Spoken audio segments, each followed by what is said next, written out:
Hi guys, Matt here from Shep's Aquatics. So today we're just throwing together a short vlog just to give you a bit of an update on what's been going on, and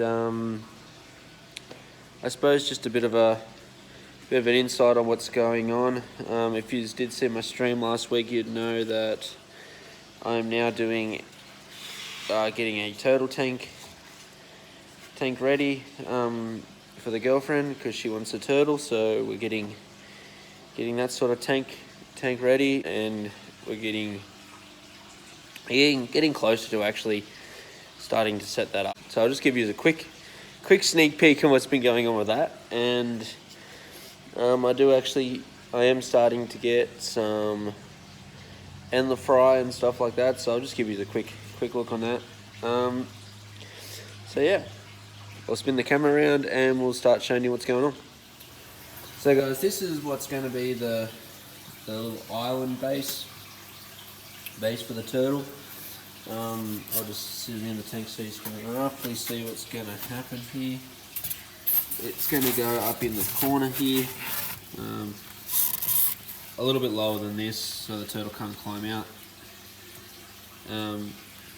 This big hole in the middle is actually for a pardon me, I'm still getting over the cold. Is for a heat pad. So I'm going to have a heat pad sitting in here, and the rest of this is going to be all washed down concrete. The front of it's actually going to have a bit of a bend down into the water. I'll just see if I can show you this one-handed here. As you can see, the polystyrene still does bend a little bit. I think I'm going to crack the front of that off, but we'll glue it back on with some silicone. So the front does bend down a little bit, so we're going to have that in this corner, and at this corner we're going to do a waterfall return from a sump. Not sump, from a canister filter. So I'm going to be sucking out from underneath the island, and then returning at this end through a waterfall. So I'm still going to build a waterfall. I have gone to collect some sand, go in the bottom of this, some river sand. I do have a piece of driftwood here that I'm just waiting to get some plants for. I've added some red brick floater into the top of this not so much quarantine tank now. I'm turning it back into my plant dry out tank. So we've actually put a bit of a polystyrene buffer that I've just siliconed in here to stop the water pushing the floaters around too much. There still is a bit of surface flow, but definitely flow underneath and that sort of stuff. So I've actually got some crips starting to grow. I've actually separated these guys, and we've got a few more little ones. We've got a nice little mini chain sword here. Just got a piece of balusteria up the back. I just had one floating around one of my tanks, so I just threw that in there. And I better go get some more. I've got some little Java ferns and that growing out in this endler tank just here, and I've got to go get some Anubias bananti nana. So it's not the nana petite, it's the next one up. And we'll be putting that onto the log as well. So that'll be going into the 4-foot turtle tank. The gold rosa barbs I have will be going into the turtle tank as the fish for the turtle tank. So the tank will be heated, there'll be a heat pad on top, and I might even throw in a heat pad heat light. Got to get I've got a UV light for that tank. I've got to get some crushed limestone to buffer the water, so the calcium that will come out of the limestone and the shell will grow properly. There's actually a lot of work in a turtle tank. That's starting to do my head in. And that, we've got the golden perch, they're growing out. I can never tell if I can ever see them in here. They do like to hide in their cave up the back. There is 4 in here. I did count them the other day. I moved everything around and actually got them out, but they're all still there. I'll just come over here and show you these guys. I just have to sneak up on them. I'll turn one pump off. I'll turn the light on. And we're just trying to sneak over the top here. And you can see them floating around the bottom here. We have taken the goldfish out, and he's sitting in a tub next to me actually, next to the tank here. But as you can see, they're all scooting around, darting around, hiding, all doing really well, starting to grow. But the goldfish out in this 90 litre or 80 litre tub at the moment, so I can find a better living arrangements, which may end up in the turtle tank. That's the only spot I've actually got that I can probably put him. I might put him back in here, but I'm worried about the other fish and the fact that he's now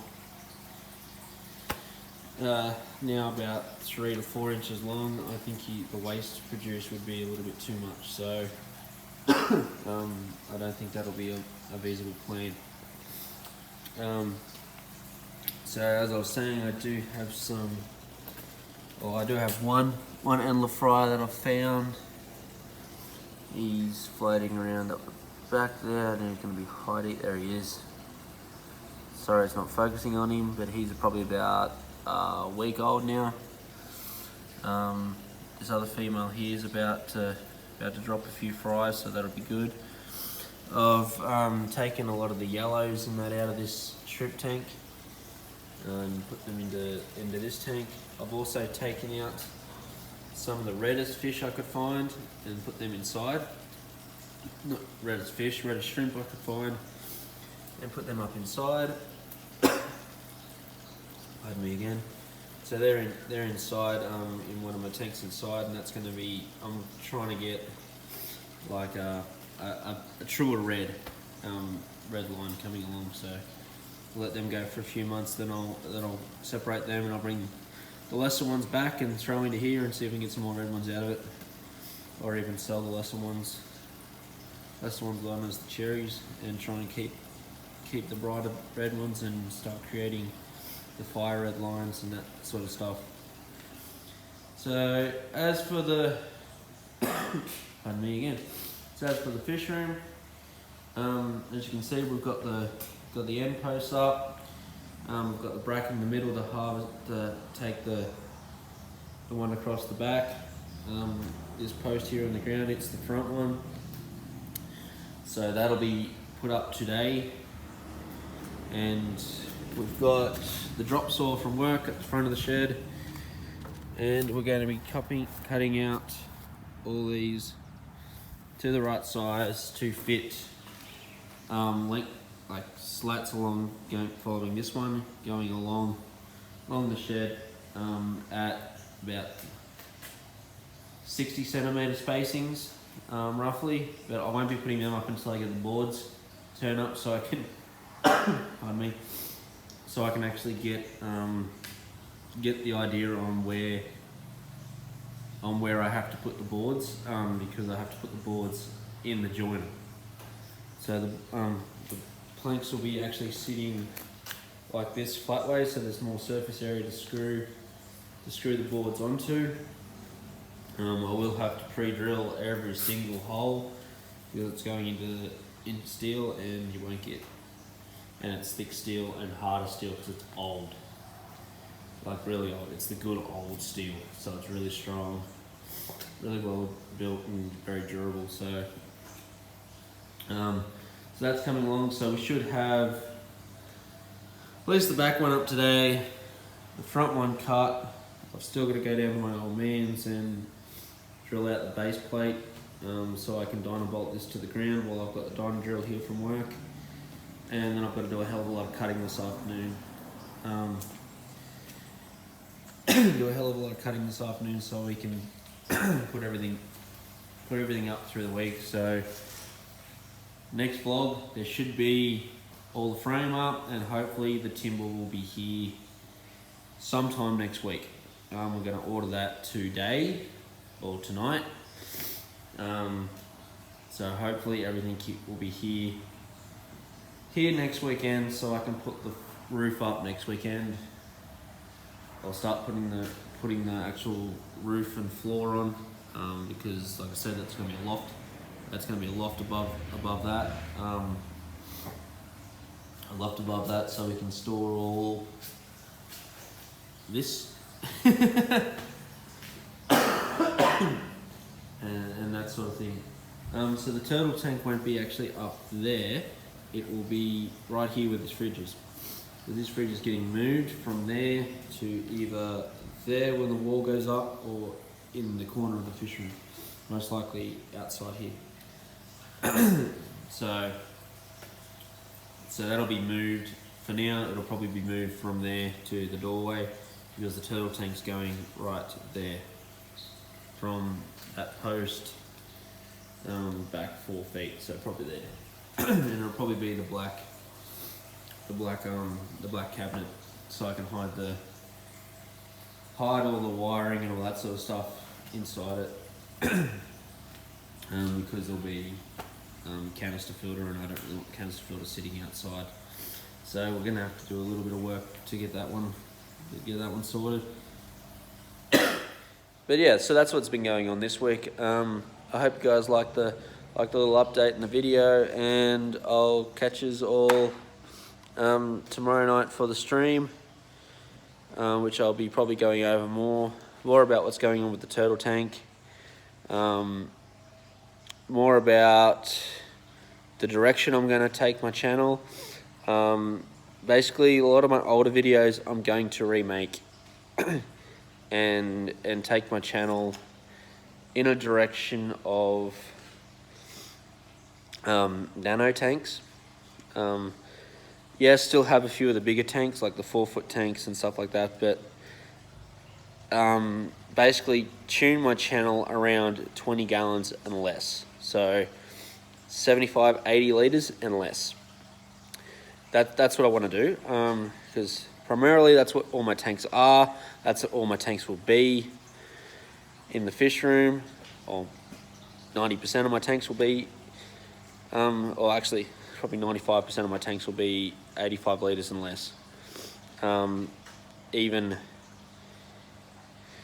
dare I say it, even a marine tank that I'm looking at getting, that will be on the top end scale of, I'm looking around 120 litres, but I think that includes a sump. So I think it's a 90 litre tank with a 30 litre sump. I'm not 100% sure, but that's what I'm looking at. I don't want a small reef. I actually want a decent reef, because if I'm going to do a reef, I'm going to do the same as I do with everything else. I am going to propagate corals and stuff like that out of it. Everything I do, I want to try and at least cover the cost of that tank in when I feed it and stuff like that. So, pardon me. So, that's the goal in the fish room, is just to support the hobby and bring you guys content and stuff that will help you and aid you in your own tanks. As I've been getting a hell of a lot of questions about the 20 litre Kmart tanks. I'm going to be doing a full series on buying all the Kmart stuff and doing full review on it, my experiences with it, how to set the tanks up, what fish you can house in these tanks happily and safely, and that type of thing, like what you can actually do with these tanks, because how to set them up, what fish I can house in them, can I put fish in it with cold water, or do I need the heater, stuff like that. So that's what I'm going to work around. I'm going to work around nano tanks, and because that's what I'm getting a lot of my questions for, from viewers, and even I've put in for like a mentorship with a few fish pages, and a lot of my questions that I've been getting through that are related into a small tank, my first tank, this sort of thing. So that's what I want to try and get around and do. So that's the way we're going to go. So I hope you all like the video or the vlog this week, and please subscribe and like and all the other crazy stuff that you do here on YouTube, and I'll see you in the next one. Thank you for watching.